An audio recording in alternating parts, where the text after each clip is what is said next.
Welcome back, students, for this fourth session of Module 1, that is Introduction and Analysis of Plane Trusses in the subject of Analysis of Determinate Structures. In the last session, we have discussed about the determinate and indeterminate structures and how to find the degree of static indeterminacy with some examples. Okay, so in this session, we'll discuss about the degrees of freedom, what do you mean by kinematically determinate and indeterminate structures, and also how to find kinematic indeterminacies of different structural systems with some examples on the examples. Okay, so let us take a look at the degree of freedom. What is meant by degree of freedom? A degree of freedom is the direction that a point or node on a structure can move freely. Okay, so from the definition itself, degree of freedom, it is the ability of a joint or a node. We will represent joint as node. Okay, we will also call it as a node. So ability of a joint or a node to move or displace freely. It has the freedom to displace. Okay, if it has the ability to displace in the x direction, then the degree of freedom is 1. Okay, it has the freedom to displace in x direction, that is the meaning. Okay, so therefore a degree of freedom is the direction that a point or a node on a structure can move freely. So in two-dimensional structures, each free point on a structure has 3 different possible degrees of freedoms. Okay, so if you consider a free point in a two-dimensional structure, it has got 3 degrees of freedom. What are those? Means 2 translational and 1 rotational. Okay, 2 translational means displacement along x direction, displacement along y direction, that is delta x and delta y, and 1 rotational, that is theta z. Okay, so if you take the example of a two-dimensional coordinates like this, okay, if you place any object or if you place any structure like this, or if you consider any point of a structure, okay, so then if it has for a two-dimensional structure, okay, it has 3 different possible degrees of freedom. 2 translation, as I have told, the displacement along x direction, which is represented as delta x. If the point on a structure has the freedom to displace along x direction, then we represent it as delta x. Either it may be small delta or it may be a capital delta, or sometimes we represent it as yx also. Okay, and it also has the ability to displace in y direction. Okay, y means either it may be in the upward direction or it may be in the downward direction, which depends upon the application of the load. Okay, so again it is represented by delta y, small delta y or capital delta y, or simply y. Okay, and then rotation along the z direction, or theta, twisting. Okay, so rotation along z direction. So hence for a two-dimensional structures, a free point on a structure will have these 3 degrees of freedom: delta x, delta y and theta z. What about the 3-dimensional structure then? In 3 dimensions, each free point, this has to be point, has 6 degrees of freedom: 3 translational and 3 rotational. Okay, so we already know that. Let us consider a 3-dimensional coordinates like this. Okay, so it has the ability to displace along x direction, y direction and z direction as well. So here the additional is delta z. Okay, and apart from that, it has the ability to rotate in x direction, y direction as well as in z direction. So delta x, delta y, delta z, theta x, theta y and theta z are the 3 degrees of freedom for a 3-dimensional structure. Okay, any node on a 3-dimensional structure. So for a two-dimensional structure, it has got 3 degrees of freedom. For a three-dimensional structure, a node will have 6 degrees of freedom. Okay. For your syllabus, it is restricted to two-dimensional structure only. Okay. So if you remember these 3 degrees of freedom, that is enough.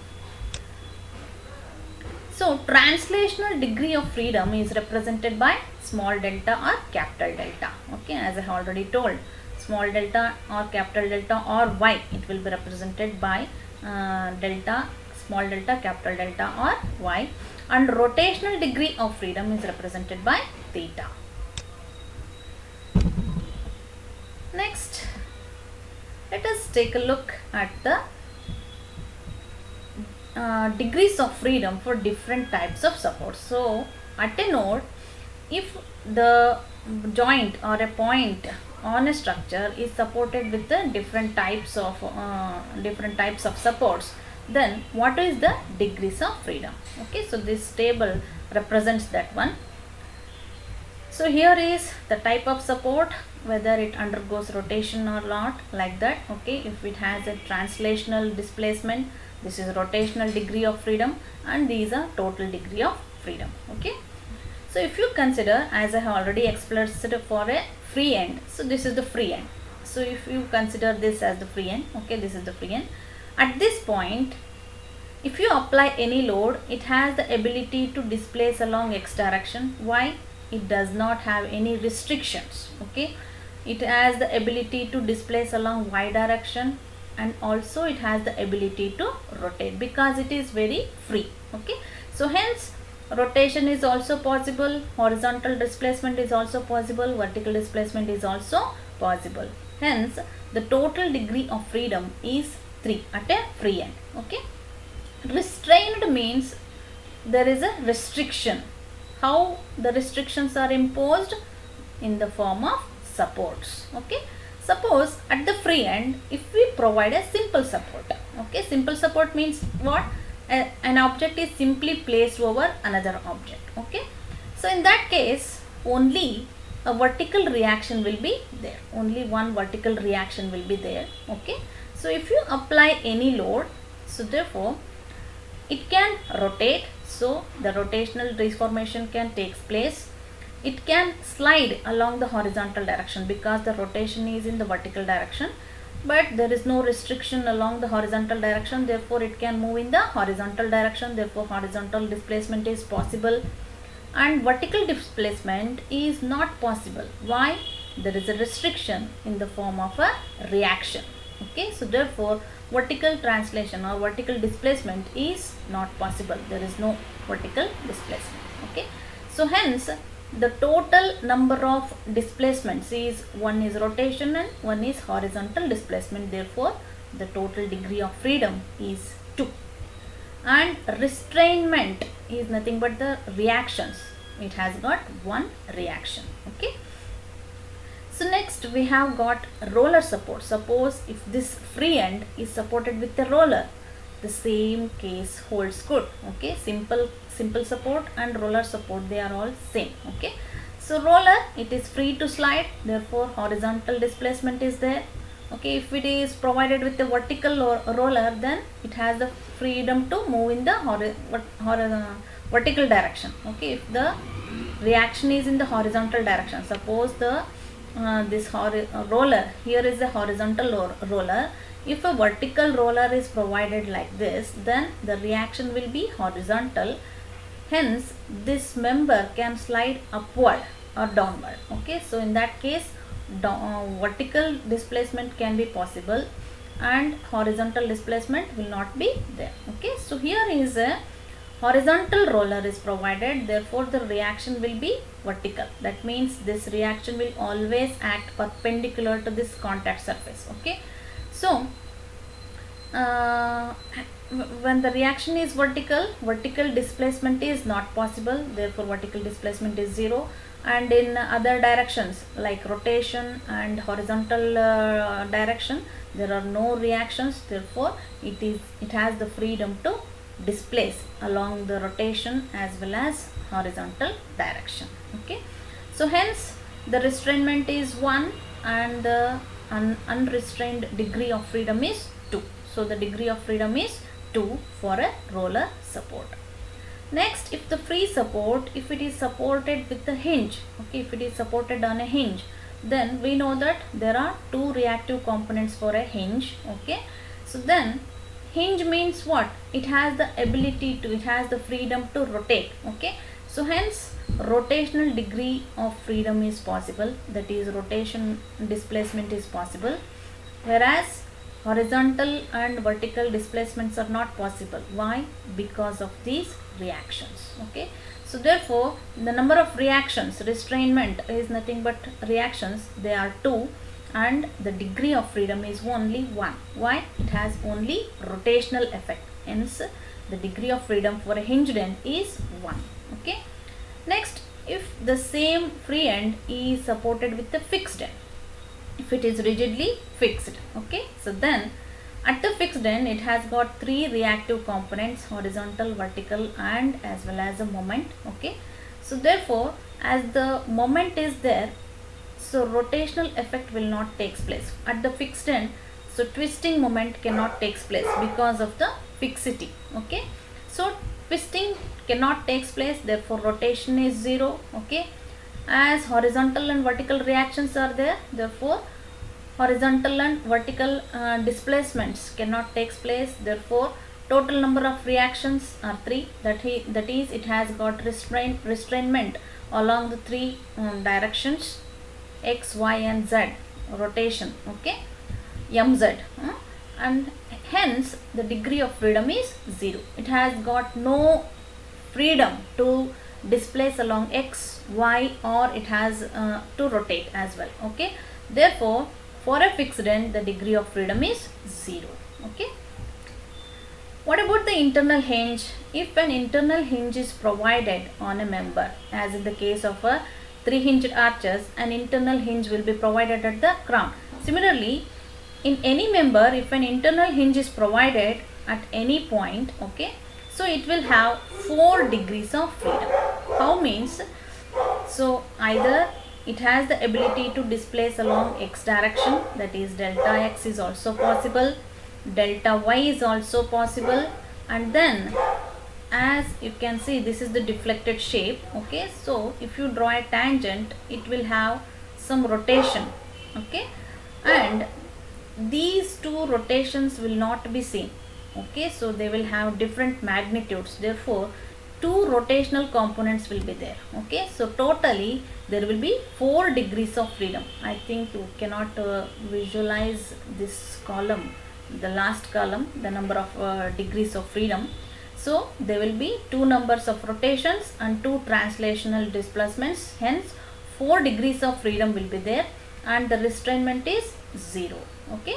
So now if you neglect this internal hinge, if you look into here, so if there are 0 reactions are there, it has 3 degrees of freedom. If it has 1 reaction, it has got 2 degrees of freedom, and if it has 2 reactions, it has got 1 degree of freedom, and if it has 3 reactions, it has got 0 degree of freedom, okay. So it varies from 0 to 3 and 3 to 0, vice versa, okay. So if you know the reactions, if you you can deduct it from 3, so that as a thumb rule you can follow this one. If you know the number of reactions at a joint, okay, if you deduct it from 3, why 3? We have got 3 equations of equilibrium, okay. So if you deduct it from 3, you will get the degrees of freedom, okay. That's the thumb rule, you can follow that one, okay.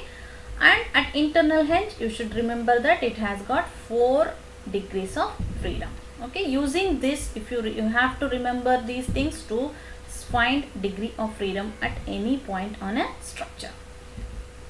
Okay, let us next move to what do you mean by a kinematically determinate and indeterminate structure.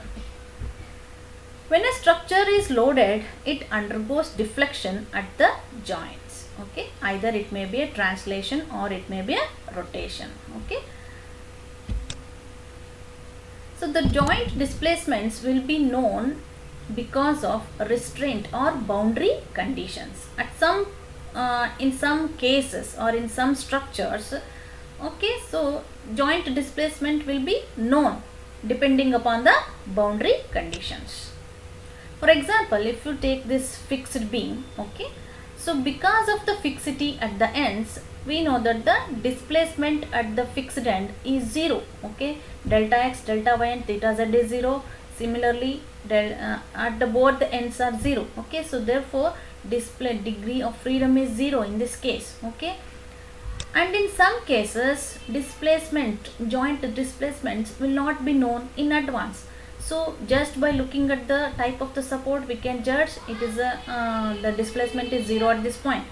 But in some cases, we will not be knowing it just by looking into the structure, okay.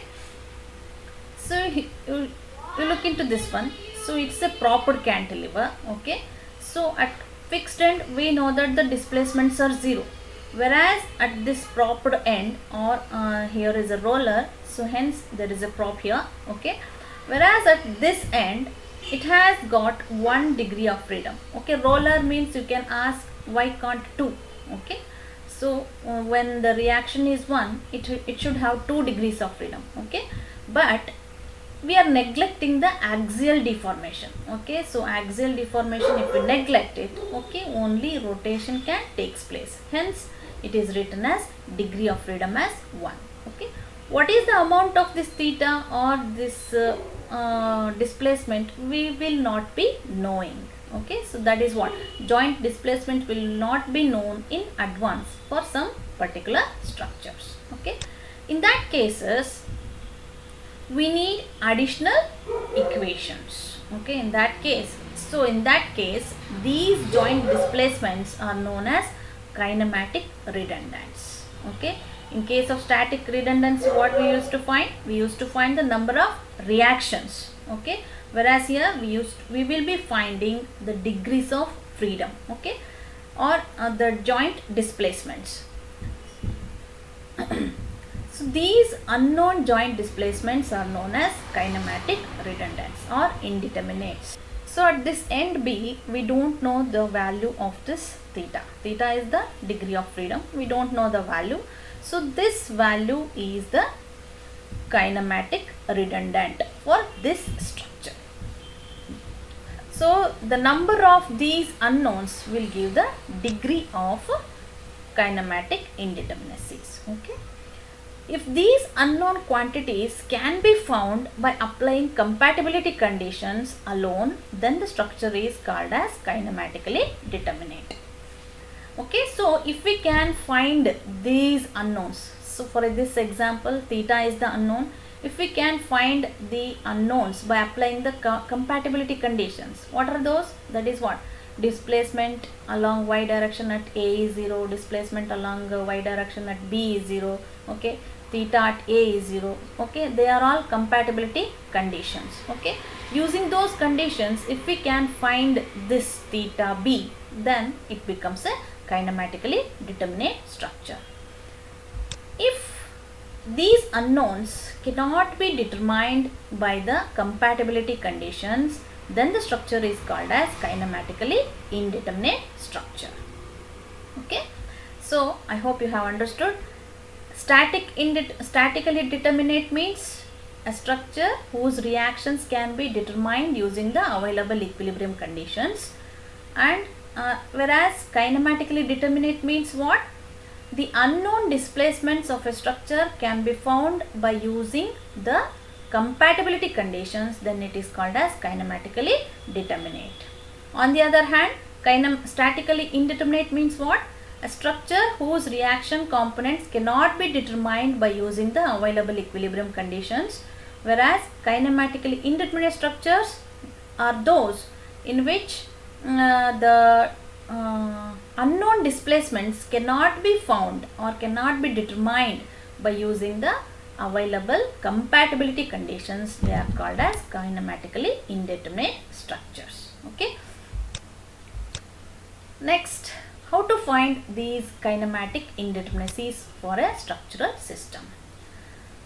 So the number of unknown joint displacements are known as the degree of kinematic indeterminacy of a structure, okay.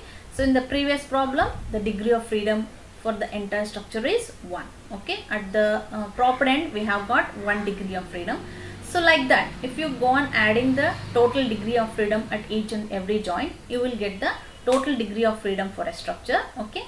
So if we can find those degrees of freedom by using the compatibility conditions, then the degree of freedom will be 0. If we cannot find the degree of freedom by using the displacements using the compatibility conditions, suppose if there are 8 displacements are there and we have got 3 compatibility conditions, then 8 minus 3, so there are 5 unknowns left which cannot be found with the compatibility conditions. So that 5 is known as the degree of kinematic indeterminacy of that structure. Okay. So the number of equations required over and above the compatibility conditions of a structure is known as degree of kinematic indeterminacy of a structure. So that is what I have explained. The compatibility conditions available are 3 and the number of unknowns are 8. So how many additional equations, the number of equations required over and above the compatibility conditions? So we need 5 more additional equations above the 3 available compatibility conditions to find the displacements of a structure. That 5 represents the degree of kinematic indeterminacy. Okay. So this kinematic indeterminacy is denoted by dk, whereas static indeterminacy is denoted by ds, and dk represents kinematic indeterminacy. How to find this dk means, kinematic indeterminacy means, dk is equal to 3j minus r plus h. It is for rigid jointed plane frames with axial deformation. Rigid jointed plane frame with axial deformation. And 6j minus r plus h, it is for rigid jointed space frame with axial deformation. Okay. And it is 2j minus r for pin jointed plane frames, and dk is equal to 3j minus r for pin jointed space frame. Okay. So since we are concentrating on plane structures, so we need to remember 3j minus r plus h for plane frames, and then 2j minus r for plane trusses. Okay. Pin jointed means plane truss. Okay. Where j is number of joints including internal hinges, r number of actual reactions, and then h number of internal hinges. So let us apply these equations to solve some examples over here. So we will write the equation dk is equal to 3j minus r plus h.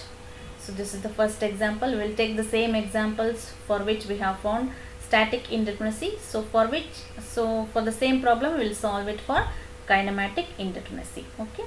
So 3 reactive components are there. So therefore these are degrees of freedom at each joint. Okay. So at this is a hinged end, this is a roller end, and this is a free end. So at the hinged end we have got 1 degree of freedom, at the roller 2 degree of freedom, and at the free end we have got 3 degrees of freedom. So kinematic indeterminacy can be simply obtained by adding these values. Okay. So dk is equal to 1 plus 2 plus 3. So totally it becomes 6. Okay. Or we can also find by applying this equation 3j minus r plus h. So 3 into number of joints are 3 minus number of reactions are 3. So that gives 6 degree of degree of kinematic indeterminacy. Okay. So if you neglect axial deformation of this member, then 6 minus 2, why 2? 2 supports are there or 2 members are there, so you need to deduct it with 2. Okay. 6 minus 2, you will have 4 degrees of freedom. What are those 4 degrees of freedom means? 3 rotations. So since it is a hinge, it is free to rotate. At roller also it is free to rotate, and at the free end also it is free to rotate. So 3 rotational effects are there, and 1 joint displacement, 1 delta in the y direction at the free end. So since there are vertical reactions at these 2 supports, only at this point it can displace in the y direction, that is 1 delta. Okay. We'll go for, therefore the degree of kinematic indeterminacy is equal to 4 after neglecting axial deformation. Okay. Next, let us take the second example. This is a continuous beam. At the fixed end, the degree of freedom is 0. At the roller, it has got 2 degree of freedom. Same thing. Okay. So, if you calculate degree of kinematic indeterminacy, it becomes 0 plus 2 plus 2. 0 plus 2 plus 2, so it will be 4. Or you can use this equation, 3 into number of joints are 3 and reaction components are 5. So 3 into 3 minus 5, again it will be 4. So if you neglect axial deformation, deduct it for 2 members, it will be 2 only. So degree of kinematic indeterminacy is 2. And what are those means? At this point 0 degrees of freedom, so only it can rotate at these 2 points. So therefore 2 theta. Hence the degree of kinematic indeterminacy is 2 for this structure after neglecting axial deformation. So this is a fixed beam with 2 internal hinges. So the degree of freedom at both the fixed ends will be 0 and at 2 internal hinges it will be 4. Okay. So if you add all those, you will get 8 degree of freedom. Even if you apply that equation, you will get 8 only. So after neglecting axial deformation, so you will get 6 degree of freedom or degree of kinematic indeterminacy. Okay, kinematic indeterminacy or degree of freedom, both are same. Okay, what are those means? 4 theta. So at this point you will have 2 rotationals. Okay, and also at this point there will be 2 rotations. Okay, and also there will be displacement along y directions. And we have neglected axial deformation, therefore delta x will not be considered here. Delta y, theta, 2 thetas, and delta y and 2 thetas at these 2 points, that will give 6 degree of freedom or 6 degree of kinematic indeterminacy. Next we'll take up a frame. Okay, so wherein at this is a hinge and the roller is there. Okay, so if you write the displacement degree of freedoms, okay, so since it is a hinge, it has got the ability for rotation. At this end 3 degrees of freedom are there, and at a roller it has 2 degree of freedom. So if you sum up, so total degree of kinematic indeterminacy will be 9. Even if you apply the equation, you will get 9 only. Okay, so neglecting axial deformation, so since there are 3 members are there, you have to deduct 3, so that will get 6 degree of freedom or 6 degrees of freedom. What are those means? 4 rotations. So since no fixed end are there, so all the 4 joints will have rotational effect. Okay, and then displacement at this point, it has a tendency to displace along this direction. Okay, because there is no restraint or support along this direction, therefore it can sway. That is called as sway. Okay, so displacement along this direction at these joints. Okay, as while explaining compatibility condition, I have explained the delta bx is equal to delta cx, like that. Okay, so the same thing, that is 1 delta, and along with that, because of this roller, it has the ability to slide along x direction, so that is 1 more delta. So 2 delta will be there and 4 theta, so that sum ups to 6 degree of kinematic indeterminacy for this structure. Next we'll take up one more frame. Okay, so here let us directly apply. So if you go on counting, it will be tedious. So 3j minus r plus h, 3 into j, number of joints are 8, 3 into 8 minus 9 reactive components are there. So 3j minus r, no internal hinges are there, therefore that gives 15 degree of kinematic indeterminacy. And if you neglect axial deformations, how many members are there? 1, 2, 3, 4, 5, 6, 7, 8 members are there, therefore 15 minus 8, you will get 7 degree of kinematic indeterminacy. What are those 7 degrees of freedom? Means 5 thetas, where we can experience theta at all these points. You can have rotational effects. 5 thetas and 2 delta. Delta along this point at this junction and delta along this junction. Okay, so 5 theta plus 2 delta will give 7 degree of kinematic indeterminacy for this frame. Okay, next we'll take up a frame with an internal hinge. So if you write the equation 3 into j, number of joints are 7, 1 2 3 4 5 6 as well as 7. Okay, 3j minus number of reactions are 6, 2 plus 3 plus 1, 6, and then number of internal hinge is 1 plus 1, so that gives 6 degrees of freedom. So if you neglect axial deformation, how many members are there? 1 2 3 4 5 6. So if you deduct 6, you will get 10 degrees of freedom, in which 7 are rotational and 3 are displacements, translational. Okay, 7 rotation means 1 2 3 4 5 and 2 rotations at the internal hinge, that will sum up to 7 rotation, and 3 displacements. So x y 2, and then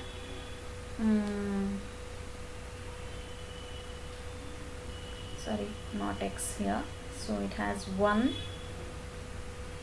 yes, x is there, x y,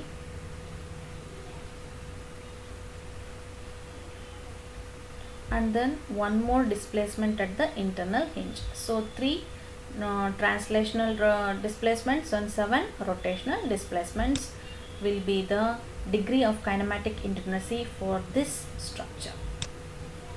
Next we'll take up a space frame for your reference. Okay, so 3j minus 6j minus r plus h. So 6 into number of joints are 8 minus 6 reactive components will be there into 4. So if you calculate it, it will be 24 degree of kinematic indeterminacy. Okay, so next we'll go for we'll take up the truss members to find the kinematic indeterminacy. So it is calculated by using 2j minus r. So number of joints are 7 and reactions are 3, so that gives 11 degrees of kinematic indeterminacy. And then if you take up one more truss, wherein it is 2 into number of joints are 8 and the reactive components are 4, so that gives 12. So the degree of kinematic indeterminacy for this structure is 12. And if you take this example, a space frame, a space truss, so you have to use this equation 3j minus r.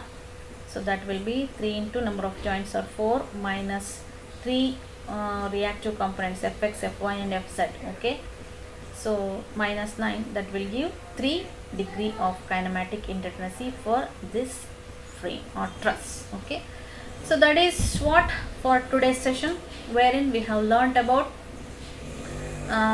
degrees of freedom, how to find the degrees of freedom depending upon the different boundary conditions. Okay, what do you mean by kinematically determinate and indeterminate structure, and how to find the degree of kinematic indeterminacy with some examples on it. Okay, so in the next session we'll take up the plane trusses, different methods of analysis, assumptions made in the analysis. Okay, so that and all we will take up in the next session. Thank you.